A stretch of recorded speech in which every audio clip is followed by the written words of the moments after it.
everybody. Welcome to the Media Evolution channel. This is your pal, Eirbal, giving you another Monday Night Raw review. So, going to get right into the recap here. How was your weekend? Mine was a little boring. And with no pay-per-views, really nothing to talk about.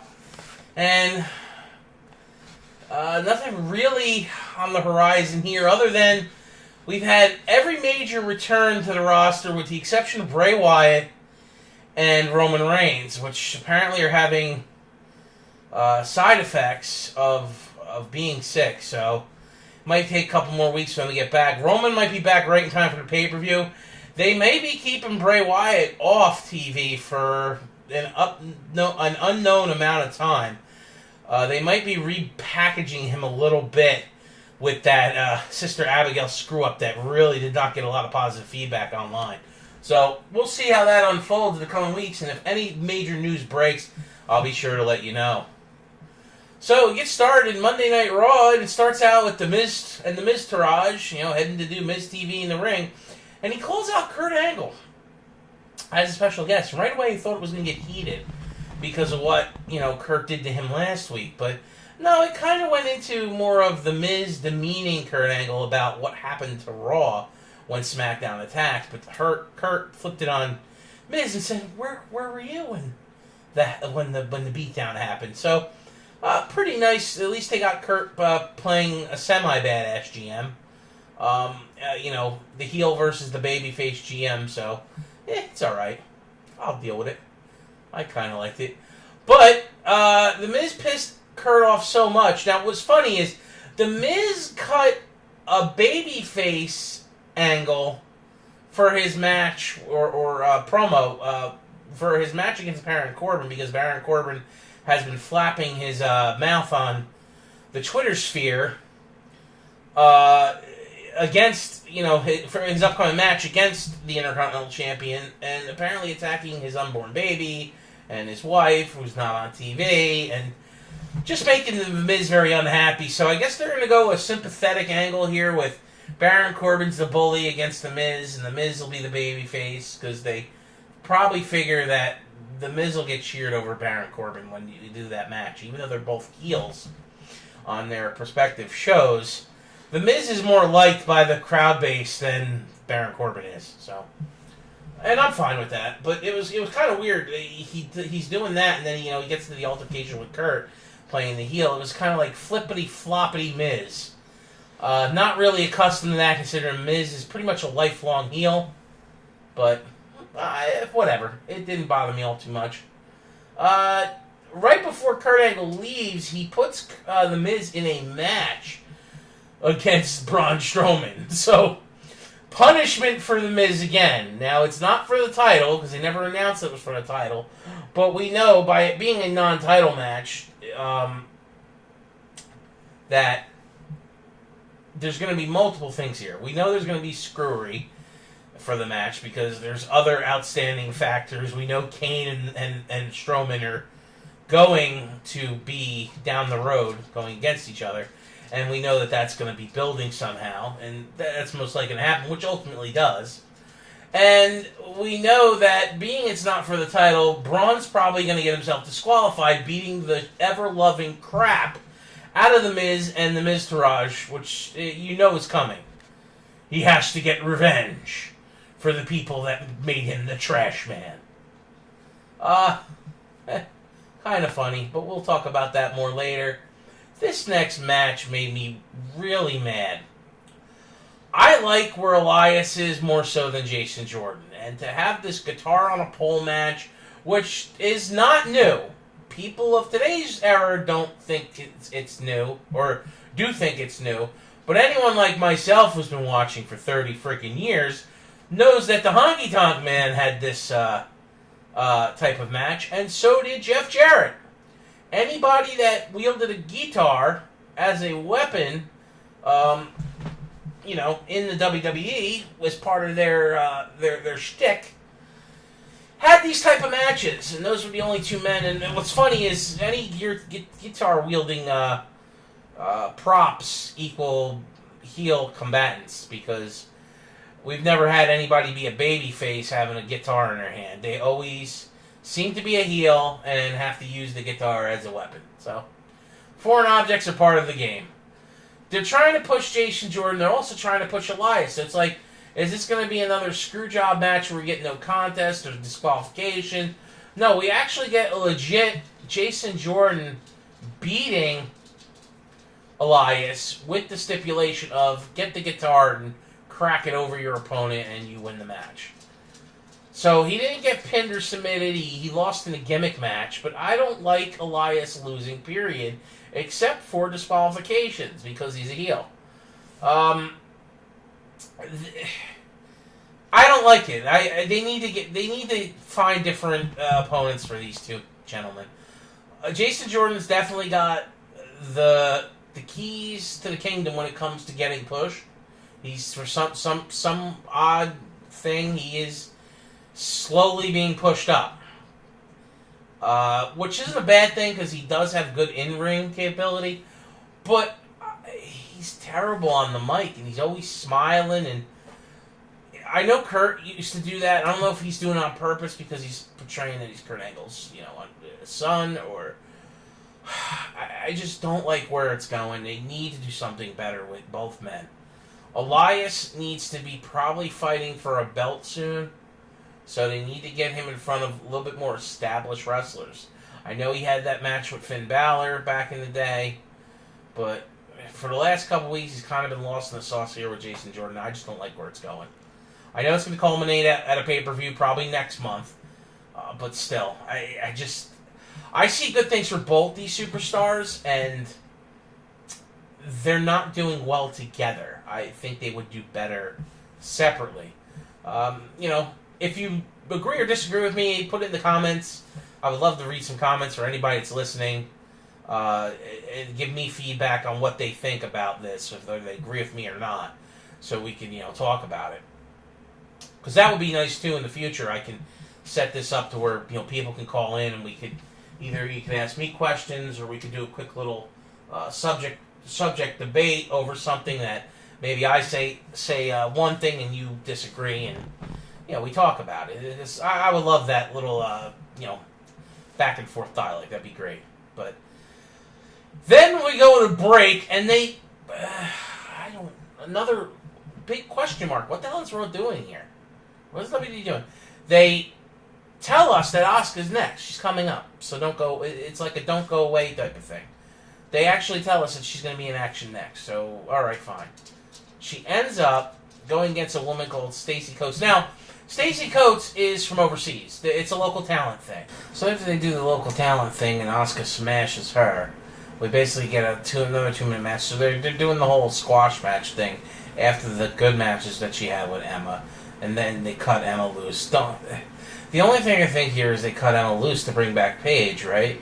But wouldn't it have been good to have Paige go against Emma with the whole things talking about that she, started the women's revolution, and Paige can attest to that, saying, whoa, wait a minute.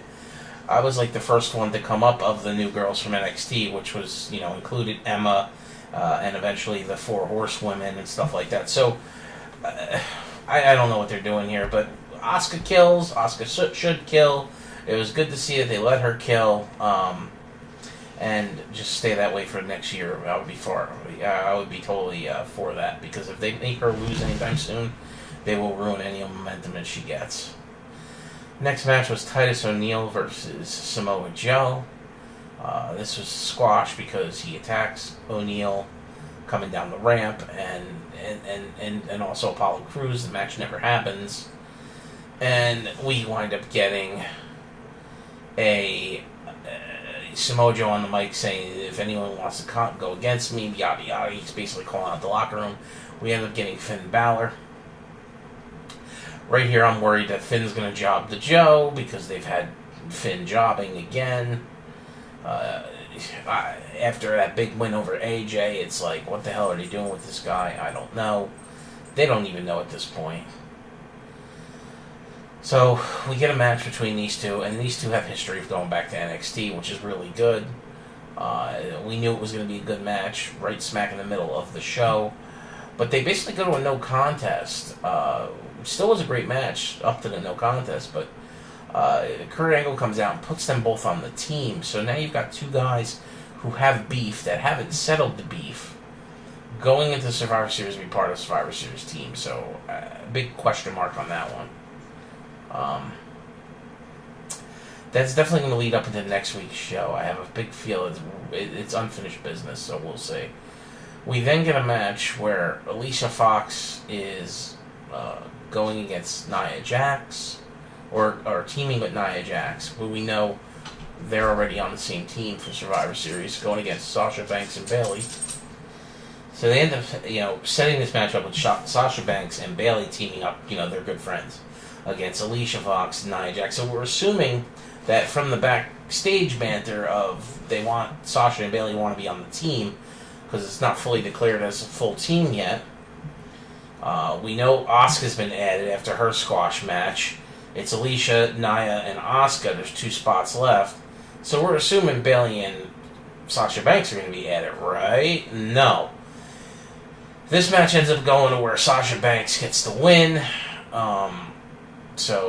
Gets the win, and it means that her and Bayley win against Nia and Alicia. The match was kind of all over the place and quick. It wasn't really that good of a match. It was like, it just shows again that Raw doesn't know what they're doing with their women. They have no clue. Absolutely none. They just throw them out there because the fans want to see the women, but the fans want to see the women have good matches, and they're not getting that. So putting them out there like this just to fill time kind of sucks. And we kind of had a feeling that Sasha and Bayley were going to win this, and they would be the next 2 people on the team. But no, only Sasha gets added. So is this the beginning of the build of Sasha Banks versus Bayley? Because Bayley's been excluded so far. We don't know if that's going to stay that way, but it could. We'll see going into the final week. Next week will be the go-home week for both shows leading up into the pay-per-view that following Sunday. Does Bayley get selected, or do they fill that spot with a returning Paige? That is the question. Now, we would have thought that going into tonight, right? Because if Paige was going to come back, wouldn't they have her come back in the UK? I don't know. It seemed like good timing to me. We know she's been working out at the Performance Center, but it didn't happen. We haven't seen her yet. And I don't know if she's being held up because of Emma being fired because they were supposed to have a feud. But we'll see. I guess time will tell. But we got some things brewing here, definitely. Like the girls, Alicia Fox as the captain is trying to build a team. So I understand that's what they're trying to do here. And we now have this Sasha Banks is in, Bayley's not thing, which could be brewed into a feud between them 2 down the road, which we know is eventually going to happen when Sasha Banks turns heel again. And then where is Paige and all this mess? So we don't know. So we get to the big Intercontinental title match, which is Miz versus Braun Strowman, which, well, I shouldn't say that. It's not for the Intercontinental title. It's a match between the Intercontinental Champion and Braun Strowman, which this match is purely a product of Miz screwing over Braun with his big mouth, running his big mouth. Braun's going to get his revenge against these guys slowly but surely, and that's what he plans on doing.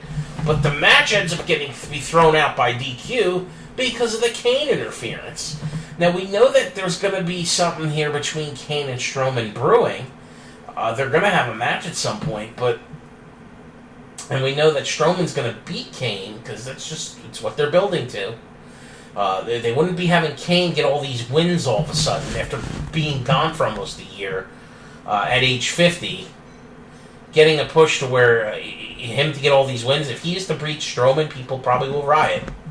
I see Strowman beating him, but to have it do it this way, to where he has a match with the Miz, he's beating the crap out of the Miz, he's beating the crap out of the Miztourage, he's having his way with them, which is fun for the crowd. To only be interrupted by Kane this early, I would have saved this for SummerSlam, or not Survivor Series. With Kane attacking Braun.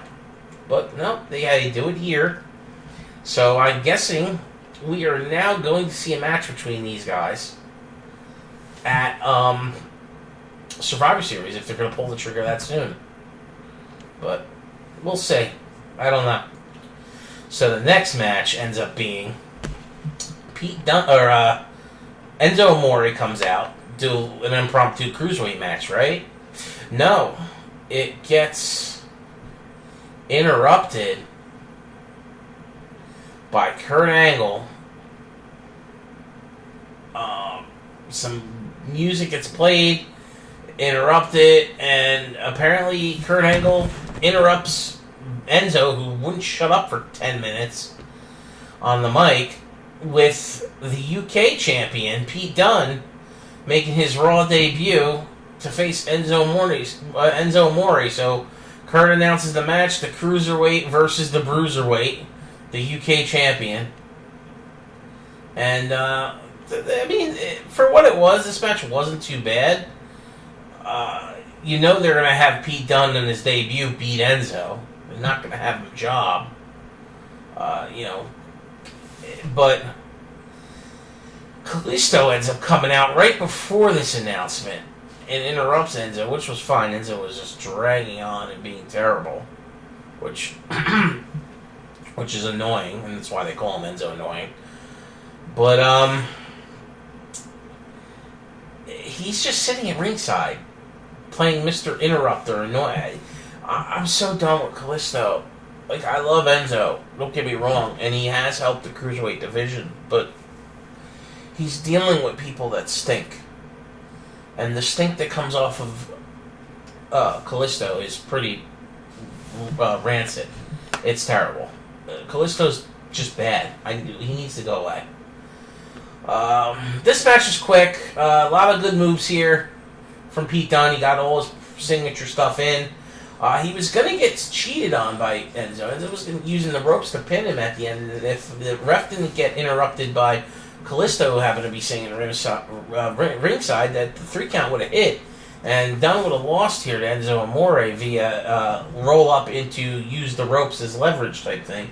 But that didn't happen. Kalisto interfered by getting the ref's attention to see the ropes. They break the hold.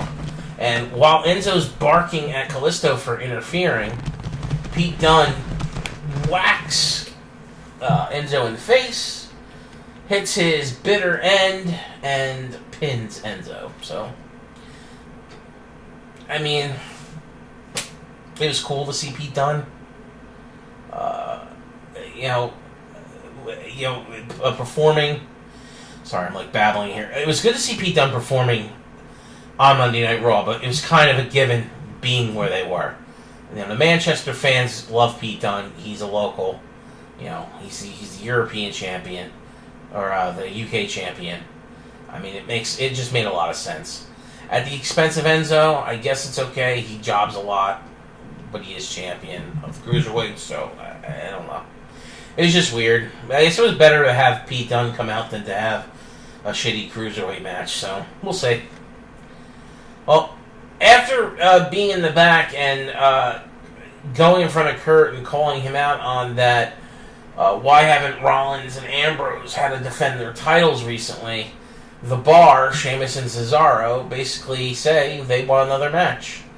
So we end up getting Rollins and Ambrose versus Sheamus and Cesaro as the main event of the night, and the match was really good. Like, these two teams really go all out. You get signature move after signature move.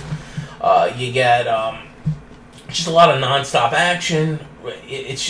They're all good performers in their own right.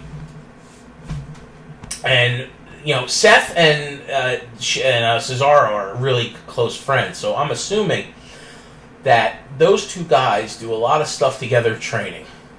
Because when they're in the ring against each other, it's A+ all the time. And, Dean and Sheamus, they can go too. Now, they're different. Both of them are kind of crazy brawlers, but, it fits good. With these two teams are very balanced, if you look at it. They're the same. You got the really strong CrossFit in shape guys that know how to technically wrestle and do a lot of moves and are very good in both Sheamus and Seth Rollins. Or not Sheamus, Cesaro and Seth Rollins. And then you got the crazy brawler types of, you got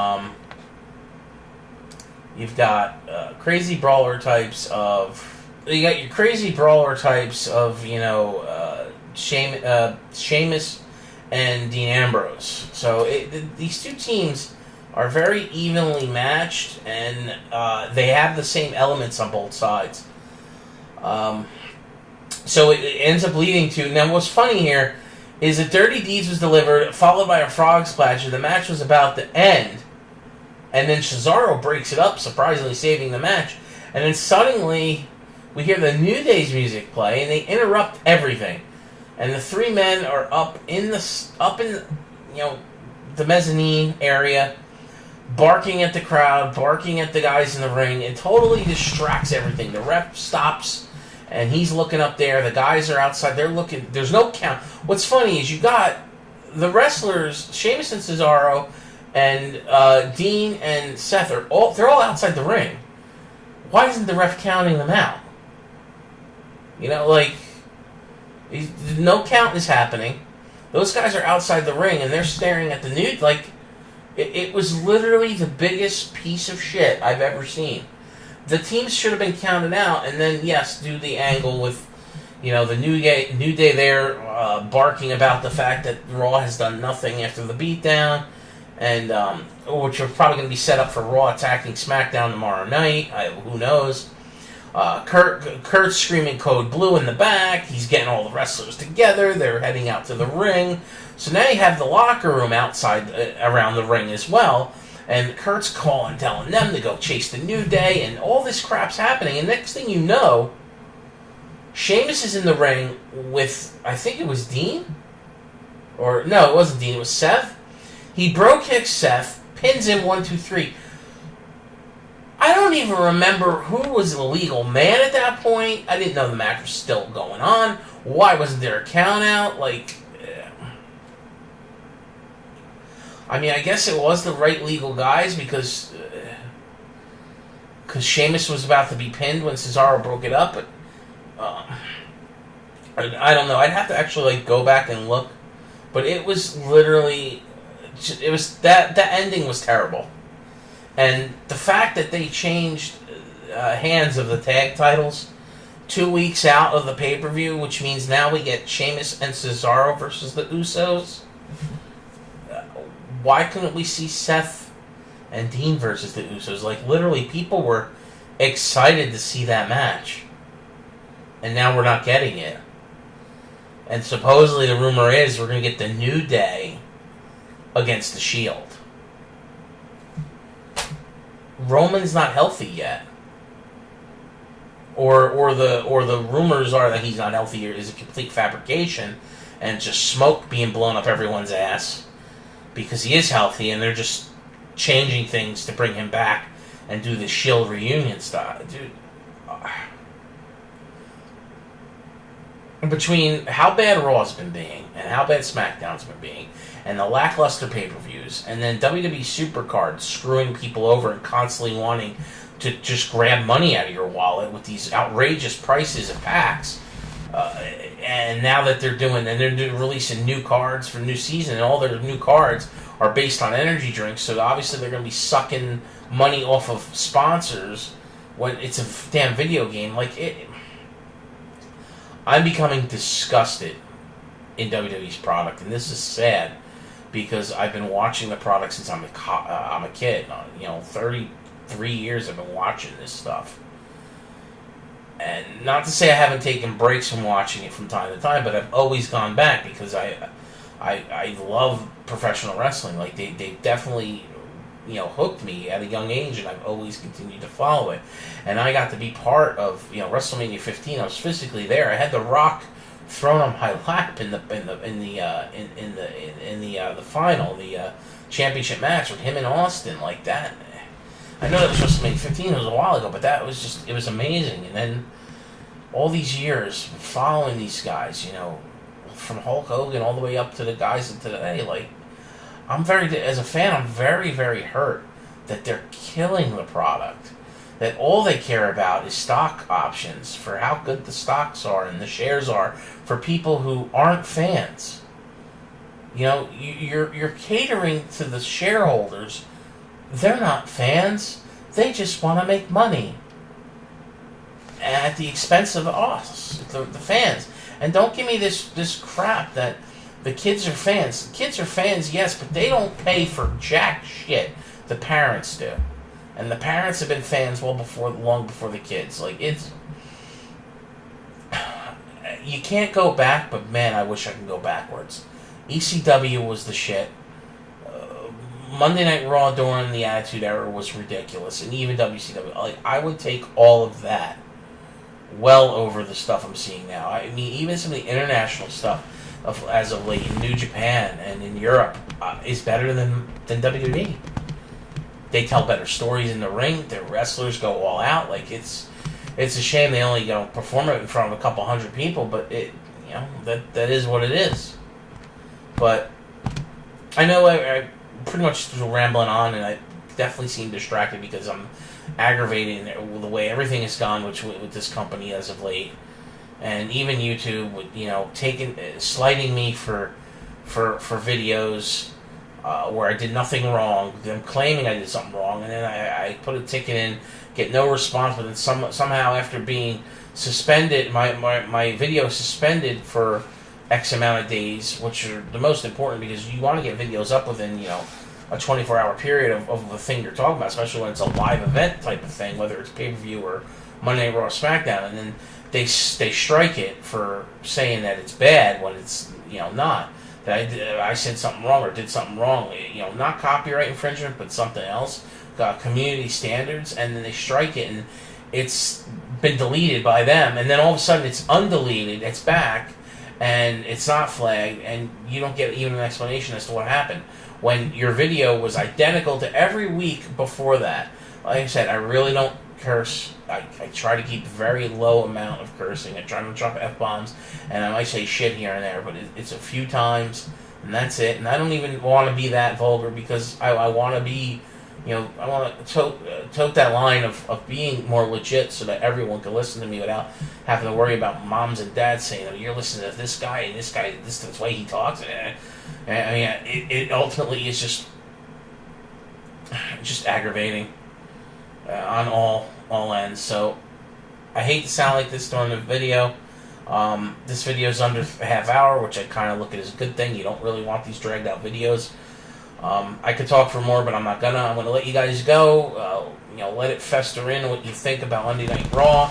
And if there's anything you want to leave in the comments, let me know. But make sure you like and subscribe to the channel as I continue to grow, and come back for my recap for Tuesday night's SmackDown Live tomorrow, and I'll probably be doing a Supercard video at some point this week.